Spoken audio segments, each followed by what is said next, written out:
नमस्कार दोस्तों, आज की इस कहानी में आप सबका स्वागत है। तो चलिए कहानी को बिना देर किए शुरू करते हैं। मोहल्ले में जिसने भी ये सुना वह हैरान रह गया कि सतीश दास मर गया है।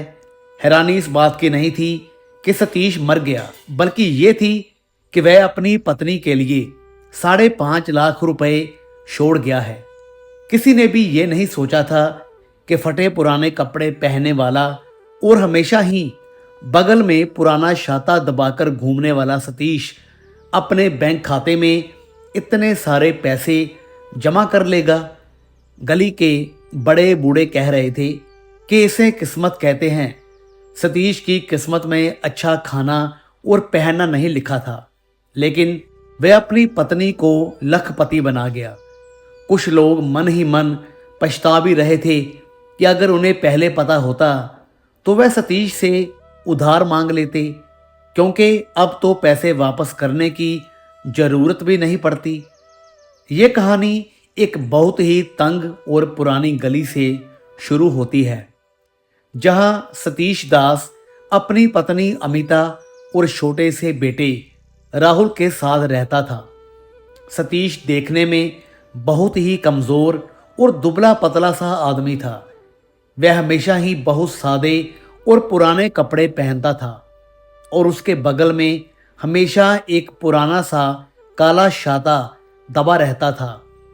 सतीश सुबह जल्दी ही घर से निकल जाता था और रात को बहुत देर से लौटता था। मोहल्ले के लोग उसे एक मामूली डीलर समझते थे, जो थोक मंडी में कपड़ों का काम करता था। कोई उसे इज्जत नहीं देता था, क्योंकि उसके पास ना अच्छे कपड़े थे और ना ही वह किसी से ज़्यादा बात करता था। लोग उसे कंजूस और मरियल कहकर पुकारते थे।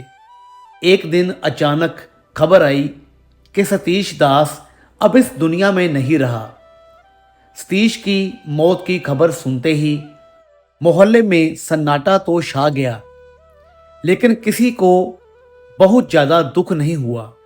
लोग बस औपचारिकता निभाने के लिए उसके घर के बाहर जमा हो गए थे।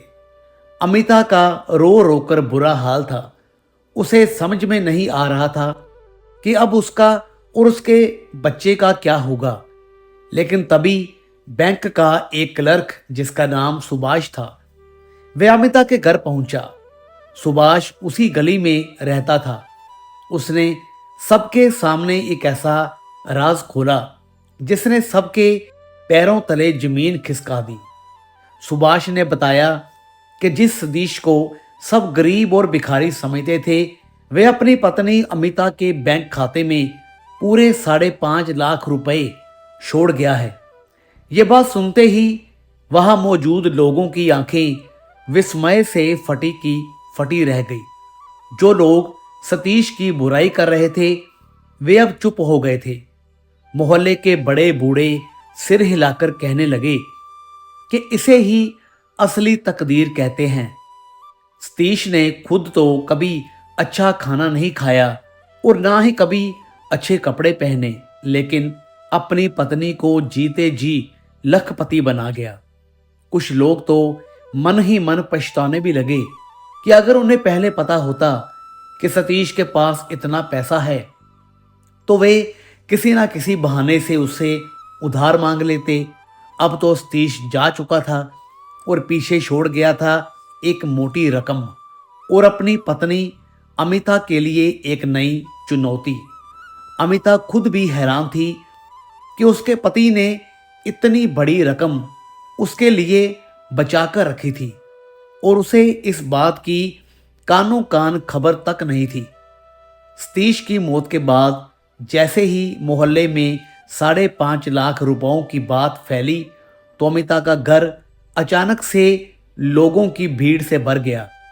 वह नातेदार और पड़ोसी जो कभी उस घर की दहलीज पर पैर तक नहीं रखते थे, आज वे सतीश के गुणों का बखान करने लगे थे। लोग कहने लगे कि सतीश जैसा भला और सीधा आदमी तो पूरी दुनिया में नहीं मिलेगा। वह अपने काम से काम रखता था, ना किसी से झगड़ा और ना ही किसी की बुराई करता था। अमिता चुपचाप ये सब सुन रही थी और उसे समझ आ रहा था कि ये सब सतीश के लिए नहीं बल्कि उस पैसे के लिए हो रहा है जो सतीश बैंक में छोड़ गया था। अमिता अभी अपने पति की मौत के सदमे से बाहर भी नहीं निकली थी कि उसके मायके वाले भी वहां आ पहुंचे। अमिता की मां, उसकी छोटी बहन वीणा और उसका भाई ललित दौड़ते हुए आए और अमिता को गले से लगा लिया। बाद में अमिता के पिता भी वहां पहुंच गए। मां ने आते ही अपने 4 साल के नाती राहुल को गोद में उठा लिया और उसे दुलारने लगे, जबकि पहले वे कभी राहुल को इतना प्यार नहीं दिखाते थे। अमिता की मां बार बार उसका माथा सहलाती और कहती कि बेटी तू इस तरह उदास ना हो, जो होना था वह तो हो गया, लेकिन तुझे इस हाल में देखकर मेरी छाती फटी जा रही है। पिता ने अपना गला साफ करते हुए अमिता को समझाया कि अब उसका यहाँ अकेले रहना ठीक नहीं है। उन्होंने सलाह दी कि अमिता को अपना ये घर बंद करके या किराए पर देकर उनके साथ मायके चलना चाहिए। और किराएदारों की क्या कमी है, और अगर कोई नहीं मिला तो तेरे मामा रघुपति को ही यहाँ रख देते हैं। उन्हें भी रहने के लिए अच्छी जगह नहीं मिल रही है। अपना आदमी घर में रहेगा तो घर की देखरेख भी हो जाएगी और तुझे भी चिंता नहीं रहेगी। अमिता को यह सुनकर थोड़ा सा अजीब लगा, क्योंकि उसके मायके वाले सतीश के जाने के तुरंत बाद ही घर और पैसे का हिसाब लगाने लगे थे। यही नहीं, अमिता की मां ने तो यहां तक कह दिया कि बेटी की सूनी कलाई देखकर उन्हें बहुत दुख हो रहा है। उन्होंने अमिता के पिता से कहा कि कल ही सुखपाल सुनार को बुला लाओ ताकि अमिता के लिए सोने की चूड़ियां बनवाई जा सकें।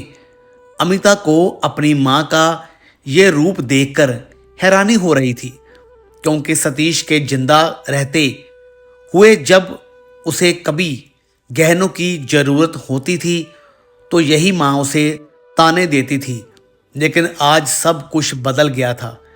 अमिता समझ रही थी कि उसके मायके वाले उसे सहारा देने नहीं बल्कि उसकी दौलत पर कब्जा करने की योजना बना रहे हैं।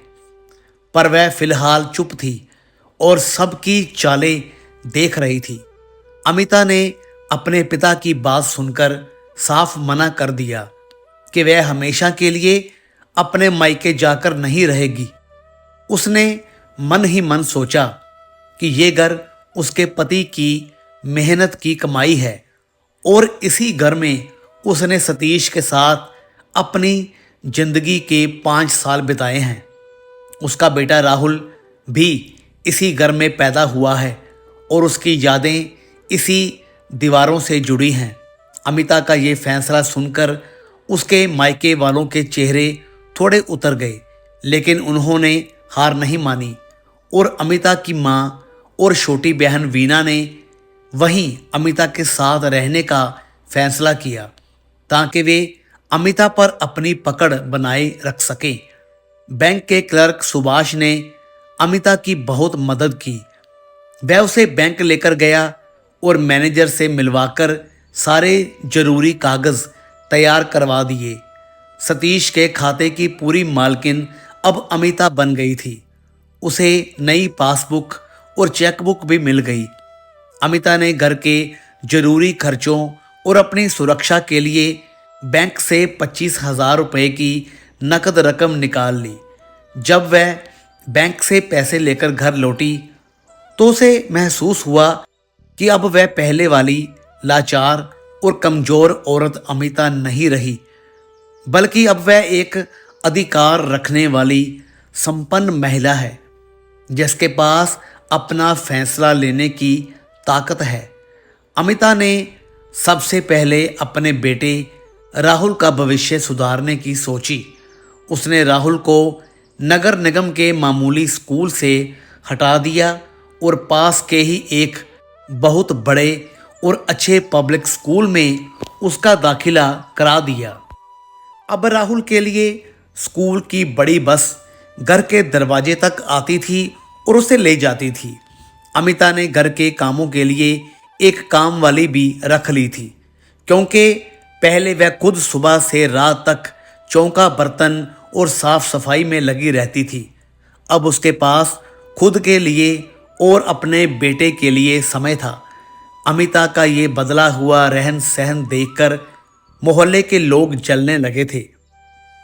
पड़ोस की औरतों ने अब अमिता के घर आना लगभग छोड़ दिया था, क्योंकि अमिता के मायके वाले हर आने जाने वाले को शक की निगाह से देखते थे। गलियों में अमिता की खूब बुराइयां होने लगी थी। औरतें कहती थी कि पैसा क्या मिल गया, अमिता का तो दिमाग 7वें आसमान पर चढ़ गया है। लोग ताने मारते थे कि दुनिया में क्या वही एक लखपति बची है। कुछ कुछ पड़ोसियों का कहना था कि अमिता के घर वाले उसे लूट लेंगे और सारा पैसा चूस कर उसे सड़क पर छोड़ देंगे। अमिता को इन सब बातों की खबर थी, लेकिन उसने अब दुनिया की परवाह करना छोड़ दिया था और वह अपने बेटे के लिए एक नई राह तलाश कर रही थी। अमिता के घर में अब उसकी माँ और छोटी बहन वीना पूरी तरह से जम चुकी थी। अमिता को रोज पड़ोसियों के ताने सुनने को मिलते थे, लेकिन उसे सबसे ज्यादा दुख अपनी माँ के बदलते हुए रंग देखकर हो रहा था। एक दिन दोपहर में अमिता की माँ उसके पास आई और बड़े ही प्यार से कहने लगी कि बेटी, तेरा गला कितना सूना सूना लगता है, तू ऐसे खाली गले में अच्छी नहीं लगती।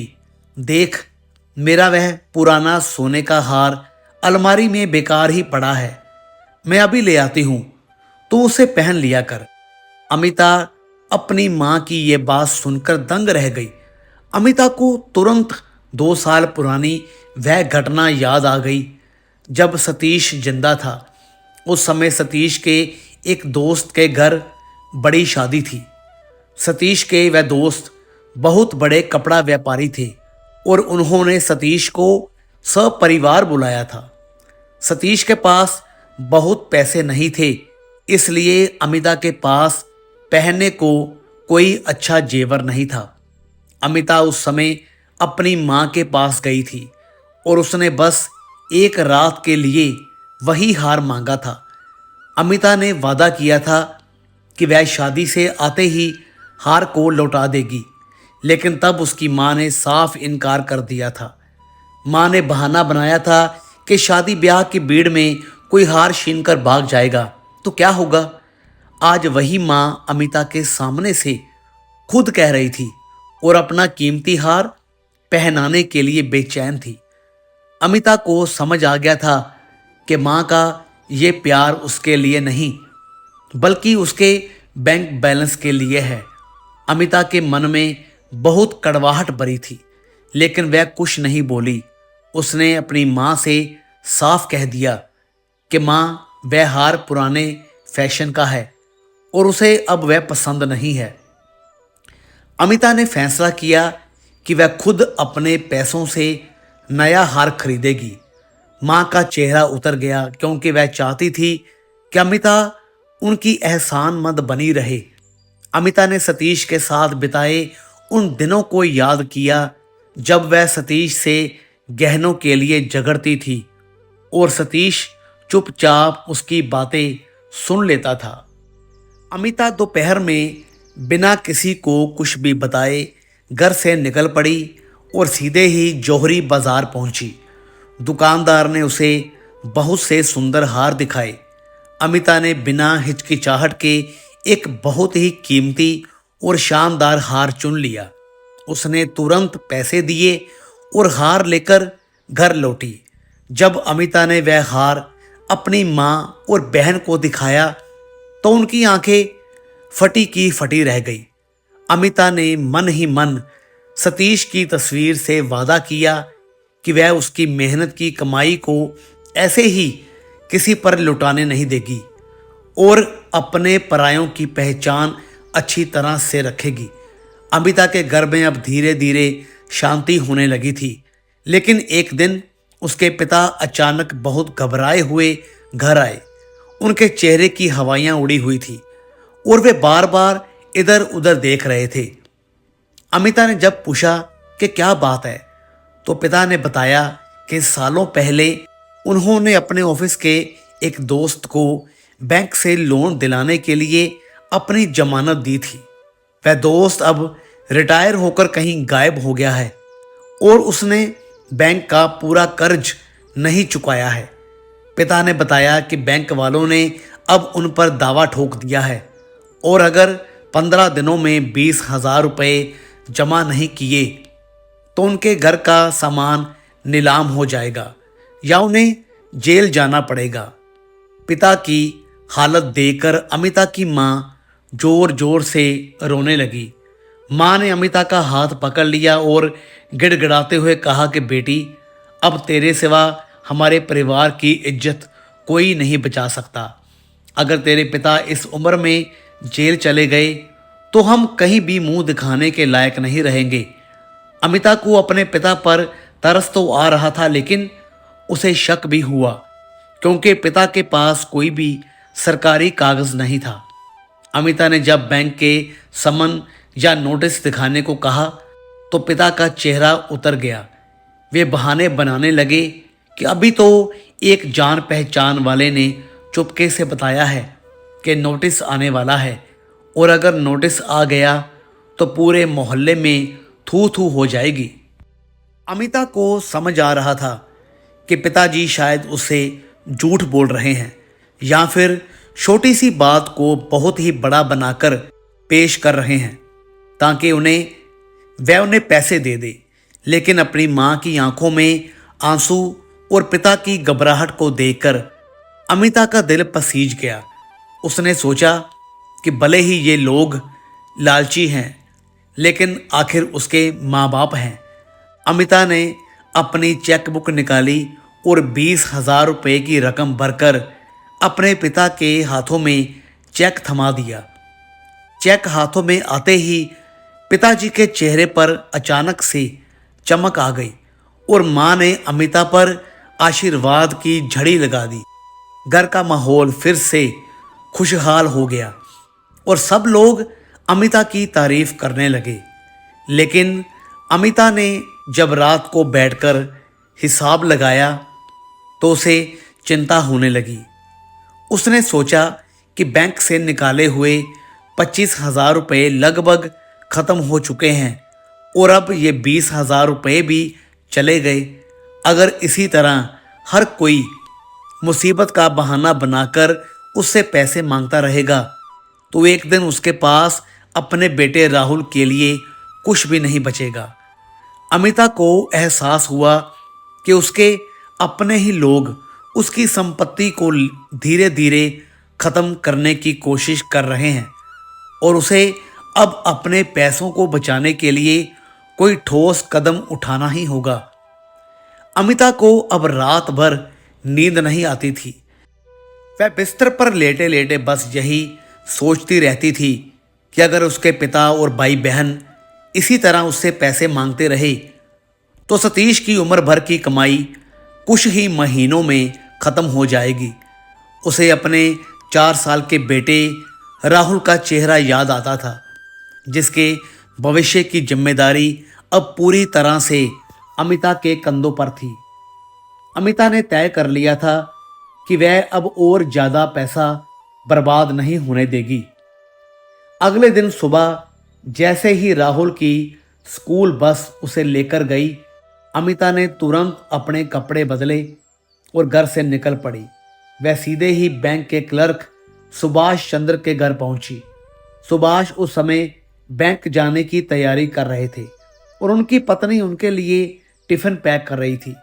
अमिता को अचानक अपने घर देखकर वे दोनों चौंक गए, लेकिन उन्होंने बहुत ही आदर और अपनेपन के साथ अमिता का स्वागत किया। सुभाष की पत्नी अमिता के लिए रसोई में चाय बनाने चली गई अमिता ने बिना देर किए सुभाष से अपने मन की बात कह दी। उसने बताया कि वह अपनी जमा पूंजी को लेकर बहुत चिंतित है। अमिता ने कहा कि वह चाहती है कि बैंक में रखे हुए पैसे कुछ इस तरह से सुरक्षित हो जाएं कि जब तब कोई भी आकर उसे निकलवा ना सके और वह पैसा उसके और उसके बेटे के काम आए। सुभाष चंद्र ने अमिता की बात बहुत ध्यान से सुनी और उसे एक बड़े भाई की तरह सलाह दी। उन्होंने कहा कि अमिता ने जो 20,000 का चेक अपने पिता को दिया था उसके बारे में उन्हें पता चल गया है। सुभाष ने अमिता को समझाया कि अगर वह इसी तरह चेक काटती रही तो बैंक खाता खाली होने में देर नहीं लगेगी।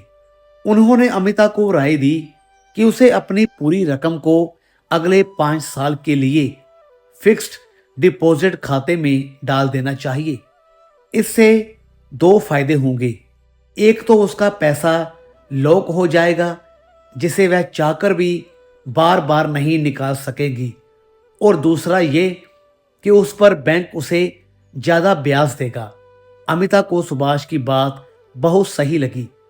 सुभाष ने उसे विस्तार से समझाया कि अगर वह अपनी सारी रकम फिक्स्ड डिपॉजिट में डाल देती है तो उसे हर साल लगभग 25,000 रुपये से ज़्यादा का ब्याज मिलेगा, जिसे वह हर महीने किश्तों में ले सकती है। अमिता ने हिसाब लगाया कि अगर उसे हर महीने 2,000 रुपये भी ब्याज के तौर पर मिलते हैं तो उसे राहुल की स्कूल फीस और घर के छोटे मोटे खर्च आराम से निकल जाएंगे। इसके बाद उसकी जो मूल रकम है यानी 5.5 लाख रुपए वह हमेशा ही सुरक्षित रहेंगे और 5 साल के बाद वह रकम और बढ़ जाएगी। सुभाष ने अमिता को एक और बहुत जरूरी सलाह दी। उन्होंने कहा कि उसे अपना और अपने बेटे राहुल के नाम पर एक जीवन बीमा भी करा लेना चाहिए ताकि भविष्य में किसी भी अनहोनी के समय राहुल को दर दर भटकना न पड़े। अमिता को सुरक्षा का एक नया रास्ता दिखाई दे रहा था। वह सुभाष के साथ बैंक गई और उसी दिन अपनी सारी जमा राशि को फिक्स डिपॉजिट में बदलवा दिया। वहां उसकी मुलाकात विवेक नाम के एक बीमा एजेंट से हुई। विवेक बहुत ही शांत और समझदार इंसान था। उसने अमिता को बीमे की सारी खूबियां समझाई और अमिता ने राहुल को नॉमिनी बनाते हुए अपनी पॉलिसी की कार्यवाही भी पूरी कर ली। अब अमिता के मन का बोझ हल्का हो गया था। उसे लग रहा था कि उसने अपने बेटे के भविष्य के चारों तरफ एक मजबूत दीवार खड़ी कर दी है। विवेक की सलाह मानकर अमिता ने अब खुद को घर की 4 दीवारी में कैद रखना छोड़ दिया था। उसने एक स्वयंसेवी संस्था की मेंबरशिप ले ली जो गरीब बच्चों और महिलाओं की मदद करती थी। अब अमिता का ज़्यादातर समय घर से बाहर बीतने लगा था। वे अपनी संस्था के कामों में इतनी व्यस्त रहने लगी थी कि उसका मन अब खुश रहने लगा और उसका आत्मविश्वास भी बहुत बढ़ गया था। इसी दौरान उसकी मुलाकातें विवेक से अक्सर होने लगी थी। विवेक अमिता के बीमे की किस्त लेने और कागजी कार्यवाही पूरे करने के बहाने उसके पास आता था और धीरे धीरे दोनों अच्छे दोस्त बन गए थे। विवेक एक बहुत ही सुलझा हुआ और नेक दिल इंसान था। वह अमिता की बहुत इज्जत करता था और अक्सर उसे नई नई बातें सिखाता था। अमिता को विवेक का साथ बहुत अच्छा लगने लगा था क्योंकि सतीश के जाने के बाद विवेक ही वह इंसान था जिसने अमिता को एक औरत के तौर पर सम्मान दिया था। विवेक अमिता के बेटे राहुल का भी बहुत ध्यान रखता था। वह अक्सर राहुल के लिए खिलौने लाता और उसके साथ खेलता था। अमिता को विवेक की ये बातें बहुत प्रभावित करती थी और उसे लगने लगा था कि विवेक सिर्फ एक एजेंट नहीं बल्कि उसके जीवन का एक सहारा बन सकता है। एक शाम की बात है, जब अमिता और विवेक संस्था का काम खत्म करके शहर से वापस लौट रहे थे, तो मौसम अचानक से बदल गया और आसमान में काले बादल छा गए। देखते ही देखते बहुत तेज बारिश शुरू हो गई। अमिता और विवेक के पास कोई छाता भी नहीं था और वे बीच रास्ते में फंस गए थे। बारिश इतनी तेज थी कि उन्हें रुकने के लिए एक पुराने और घने पेड़ का सहारा लेना पड़ा। अमिता पूरी तरह से भीग चुकी थी। उसके कपड़े शरीर से चिपक गए थे और ठंडी हवाओं के कारण वह बुरी तरह से कांपने लगी थी। उसे ठंड से कांपते देख विवेक का दिल पसीज गया। विवेक ने बिना सोचे अपनी गर्म जैकेट उतारी और आगे बढ़कर अमिता के कंधों पर डाल दी। जब विवेक उसे जैकेट पहना रहा था, तब अमिता की धड़कनें अचानक से बहुत तेज हो गई।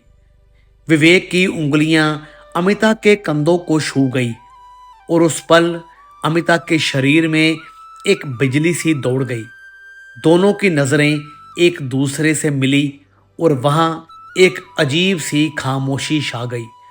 विवेक की आंखों में अमिता के लिए गहरा प्यार और चिंता साफ दिख रही थी। उस भीगी हुई शाम में अमिता को पहली बार महसूस हुआ कि कोई ऐसा भी है जो उसकी इतनी परवाह करता है। विवेक ने बहुत ही कोमलता से अमिता का भीगा हुआ हाथ अपने हाथों में लिया। उसने अमिता की आंखों में झांकते हुए बहुत ही धीरे से कहा कि अमिता, तुम्हें अब डरने की कोई ज़रूरत नहीं है। मैं हमेशा तुम्हारे और राहुल के साथ ही रहूँगा। विवेक के हाथों की गर्माहट ने अमिता के दिल में दबे हुए उन अरमानों को जगा दिया था जो सतीश की मौत के बाद सो गए थे। अमिता को उस पल विवेक के साथ में एक अनोखा सुकून और सुरक्षा महसूस होने लगी थी। उसने भी विवेक के हाथों को मजबूती से थाम लिया और मन ही मन फैसला कर लिया कि वह विवेक के साथ अपनी नई जिंदगी की शुरुआत करेगी और दुनिया की परवाह नहीं करेगी। अमिता ने अब अपना मन पूरी तरह से बना लिया था कि वह विवेक के साथ अपनी आगे की जिंदगी बिताएगी। 1 साल बीत चुका था और विवेक के साथ उसकी दोस्ती अब गहरे प्यार में बदल गई थी। अमिता ने एक दिन हिम्मत जुटाई और अपनी माँ और पिता को सामने बिठाकर साफ शब्दों में कह दिया कि माँ, मैं विवेक से विवाह करना चाहती हूँ और मुझे आप सबका आशीर्वाद चाहिए। अमिता की यह बात सुनते ही जैसे घर में बिजली गिर गई हो। माँ का चेहरा गुस्से से लाल हो गया और वे चिल्लाने लगी कि क्या तेरी बुद्धि ठिकाने है? भला एक विधवा औरत को दूसरी शादी करना शोभा देता है? लोग क्या कहेंगे? हमारी नाक कट जाएगी। तभी बगल के कमरे से पिताजी भी बाहर आ गए। उन्होंने भी अमिता को बहुत बुरा भला कहा और ताने दिए कि तू सतीश के पैसों के नशे में अंधी हो गई है। लेकिन अमिता अब पहले जैसी डरी हुई औरत नहीं थी। उसने साफ कह दिया कि जब सतीश मरा था तब आप सबको सिर्फ उसके पैसों की फिक्र थी। किसी ने ये नहीं सोचा कि मैं अपनी पूरी जिंदगी अकेले कैसे काटूंगी। तभी विवेक वहां पहुंच गया और उसने अमिता का हाथ थाम लिया। विवेक ने अमिता के माता पिता से बहुत ही शांति से कहा कि अब जमाना बदल गया है और किसी विधवा को खुश रहने का पूरा हक है। विवेक ने यह भी साफ कर दिया कि उसे अमिता के एक भी पैसे की जरूरत नहीं है। वह खुद इतना कमाता है कि अमिता और राहुल को रानी बनाकर रख सके। उसी दिन अमिता और विवेक ने शहर के एक पुराने आर्य समाज मंदिर में जाकर बहुत ही सादगी से शादी कर ली। अमिता के घर वाले मन में नफरत और लालच रखते हुए भी उस शादी में शामिल हुए, क्योंकि उन्हें डर था कि अगर वे अमिता को नाराज करेंगे तो उन्हें आगे से एक पैसा भी नहीं मिलेगा। माँ और पिता ने बेमन से कन्यादान की रस्म पूरी की। विवेक के ऑफिस के कुछ दोस्त भी वहां आए थे और सबने मिलकर पास के एक छोटे से रेस्तरां में दावत की। अमिता ने अपनी नई जिंदगी की शुरुआत कर दी थी और उसके चेहरे पर एक अलग ही चमक थी। शादी के बाद जब विदाई का वक्त आया तो विवेक की मां ने अमिता के पिता से कहा कि अब अमिता हमारी बहू है और वह हमारे साथ हमारे घर रहेगी। राहुल भी विवेक को बहुत चाहने लगा था और उसे एक पिता का प्यार मिल गया था। अमिता ने जाते जाते अपने पिता से कहा कि ये घर फिलहाल आप लोग किराए पर चढ़ा दें और उस किराए के पैसों से भाई बहन की पढ़ाई और घर का खर्च चलाएं। अमिता ने साफ कर दिया कि बैंक में जमा उसकी मूल रकम अब सिर्फ उसके बेटे राहुल के भविष्य के लिए सुरक्षित रहेगी और वह उसे किसी को हाथ नहीं लगाने देगी। विवेक ने चलते समय एक बार फिर से अमिता के माता पिता के पैर छुए और उन्हें यकीन दिलाया कि वह अमिता को बहुत खुश रखेगा। अमिता अपना थोड़ा सा जरूरी सामान और अपने बेटे राहुल को लेकर विवेक के साथ उसके घर चली गई। अमिता के मन में एक अजीब सी संतुष्टि थी। उसे एहसास हो गया था कि पैसा भले ही इंसान की कलाई उतार देता है और अपनों के असली चेहरे दिखा देता है, लेकिन अगर इंसान खुद पर भरोसा रखे तो वह अपनी किस्मत खुद लिख सकता है। अमिता अब एक सुरक्षित और खुशहाल भविष्य की ओर कदम बढ़ा चुकी थी, जहां उसे और उसके बेटे को सच्चा प्यार और सम्मान मिलने वाला था। अमिता की कहानी जिसने हमें सिखाया कि पैसा सिर्फ सुख सुविधाएं ही नहीं लाता, बल्कि अपनों के चेहरों पर लगे झूठे मुखौटे भी उतार देता है। अमिता ने अपनी समझदारी से न सिर्फ सतीश की मेहनत की कमाई को बचाया, बल्कि समाज की परवाह किए बिना अपने और अपने बेटे के लिए एक नया और खुशहाल रास्ता भी चुना। अमिता की जीत इस बात में थी कि उसने लालची रिश्तों को पहचान लिया था और सही समय पर अपनी जिंदगी की कमान अपने हाथों में ले ली। आज की इस कहानी से हमें ये सीख मिलती है कि इंसान को कभी भी अपनी परिस्थितियों का गुलाम नहीं होना चाहिए और अपनी सुरक्षा के लिए हमेशा जागरूक रहना चाहिए। अगर अमिता ने बैंक क्लर्क की सलाह ना मानी होती और अपने पिता की बातों में आ गई होती तो शायद आज वह और उसका बेटा फिर से उसी गरीबी और लाचारी में जी रहे होते। लेकिन अमिता ने हिम्मत दिखाई और आज वह एक सम्मानजनक जीवन जी रही है। तो दोस्तों, कैसी लगी आपको ये कहानी? वीडियो अच्छी लगी हो तो लाइक करें, शेयर करें, चैनल को सब्सक्राइब ज़रूर करें।